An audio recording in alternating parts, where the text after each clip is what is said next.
Tony's Tractor Adventure. Well, welcome back to the channel. We're here at the 2020 National Farm Machinery Show in Louisville, Kentucky. We're at the Worksavers booth area where they've got all their implements and attachments set up here. And we did an interview with Tim last year where he showed us some of his new stuff. Well, this year, he's got something really cool that I think is going to be a super hit. You guys come along for the ride and we'll show you what it is. Well, Tim, good to see you again. Tony, good to see you again. I'm excited. I see you got some new stuff, and we talked about this a little bit at the Moultrie show, and it's coming out. Mm-hmm. So tell us what you got new.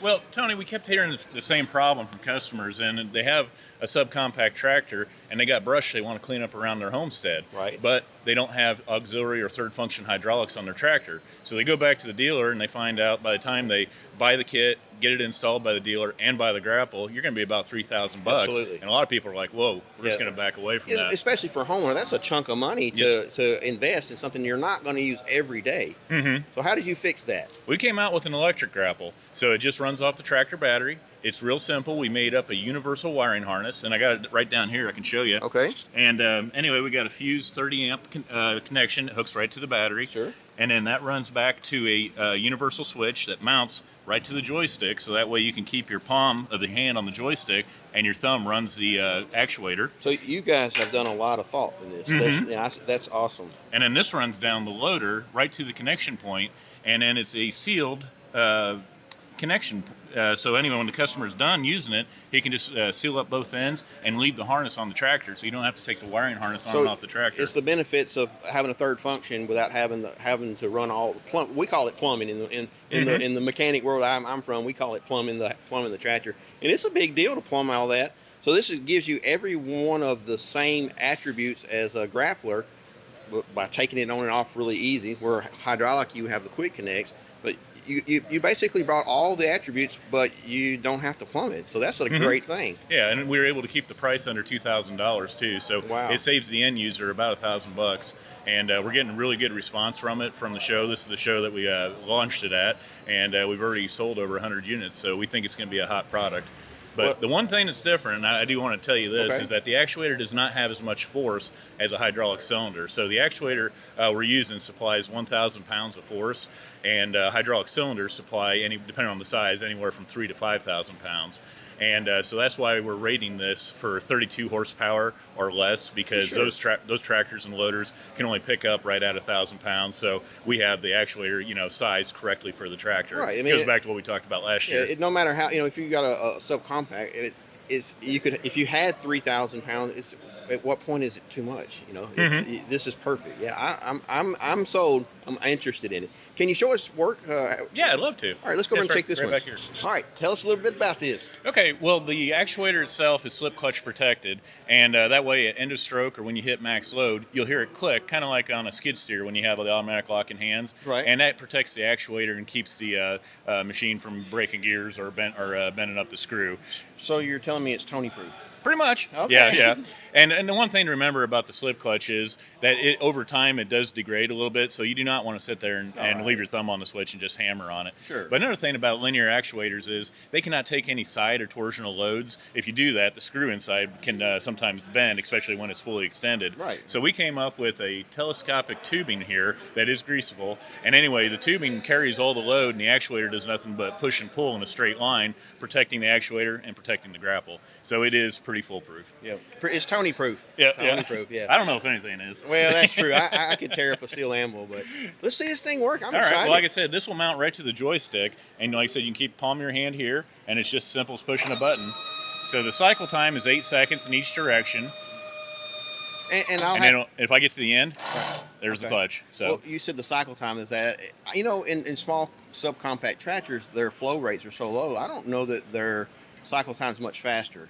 With the hydraulic version? With the hydraulic, I think you're spot on, almost equivalent. It's just Tony's opinion. Well, sure. And the other thing with the subcompact market, is that a lot of times this is a person's first tractor, and they don't have much experience. So this is slow enough; they're not going to get in trouble, and they're not going to damage anything. But what I just seen, it's slow enough that it's safe, but it's fast enough that you're not going to be annoyed by it. It's like a really good sweet spot. Yes, yeah. We tried to hit the mid road. Yeah. Anyway, here it is closing. And it's just that simple. That's it. That is amazing. And why has nobody come up with this before? I don't know the reason for that. Pretty much, I will say that actuators in the past were very slow, and so people didn't think they would be, quick enough, and people would be annoyed by them. But we worked with a company for over a year to develop one that was quick enough and strong enough to meet the customer's need. I'm just curious, Adam, how much time did it take you to develop this? Between testing and everything, I mean, I don't know exact hours, but 6 months. So there's a lot goes on behind the scenes that you just don't. Well, it's with like anything. You come up with an idea, then you got to design it, and then you got to test it, then you got to fix it, and then you do it again. And with us, we pride ourselves on providing the customer with a good quality product, and we want to make sure that when you get it, it's going to work, and you're not going to have problems. So it just takes a while to get that done. All right, that is amazing. All right, what else you got for us? Tim, I know this is not a new piece. I think you told me a couple of days ago you've had made this 30, 40 years. Yeah, like over 30 years. A little over 30 years. But I think it's something that my viewers would be interested in. There's a lot of guys that are my age that are maybe homesteaders or maybe 20, 40 acres. They want to run some goats, cows, and they're just not up to post toe digging anymore. Tell us a little bit about this rig. This thing's a beast. Yeah, well, this is our post driver, and this is our mid-size model. We have a smaller one and a larger one, but it goes on the 3-point of a tractor, and it's a simple design. So there's one hydraulic hose that plugs into the couplers, and that rises the driver. And this driver will raise all the way up to the top of that black, and you can do up to a 9-foot tall post. And then when you release the valve and have it go the other way, the oil bypasses the hydraulic remotes and goes right into the tractor reservoir. And you see we got kind of a big 1-inch return. And that way we don't restrict the oil at all. Sure. And then the springs that are on the driver accelerate the ram. So when this hits with more than 2 feet of fall, it's going to hit with 80,000 pounds of impact force. Wow, I had no idea. That's a lot of force. Oh, yes. Yeah, and when you have... a little bit more than a ball-peen hammer. Oh, yes, very much so. When you have moisture in the ground, this will drive a blunt-faced railroad tie right into the ground. Wow. And, and then sometimes people ask me, say, well, what if it's in a drought condition? And sometimes in those conditions, you have to put a point on the post. Right. Or sometimes you just have to wait till you get some moisture. So. Yeah, I mean, the ground is what it is, and you can, different times of the year, you just can't do stuff. It's just what it is. Sometimes it's too muddy. Sometimes it's just so dry that it's you can't even till it with your tiller because it bounces off. Mm-hmm. So, go ahead. I think like I said, my viewers would be interested in this kind of stuff because none of us are getting any younger, and you guys look at everything you do. You make the job easier. I can see somebody that has a big ranch using this. This, I guess that's probably what you designed it for. But how many posts could you put down in a day? Well, depending on soil conditions again and everything, you can put probably 200 posts a day in. So one dude can, maybe 1 or 2 guys get out there and work and just fence in and just huge amounts of it's a Worksaver. Yep, that's why we named it. We tried to incorporate. I made that up all by myself. There you go. We tried to incorporate some safety with this too. So when it's time to load the post, the operator just swings this open. Sure. And it goes past center, and then you just rise the driver up. You put the post in there, and then you can close this back. And like I said, it's spring loaded, so it'll hold the post in there.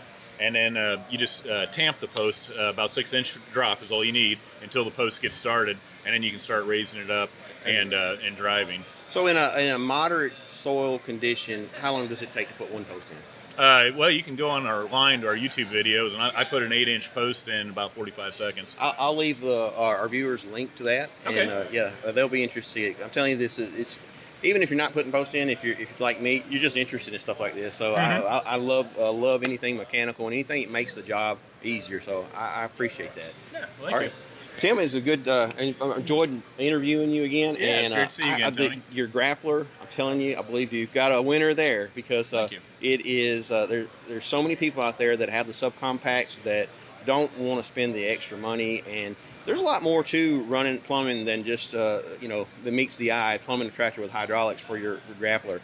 I think you're on to something big here. Well, and the one last thing I'll leave you with, the nice thing about the electric is the customer gets a new tractor 4 or 5 years down the road. Sure. They don't need to plumb that one either. Wow, that makes thought of it all. Yeah, try Tim, to. Thanks, Good man. to see you, Tony. Thank you.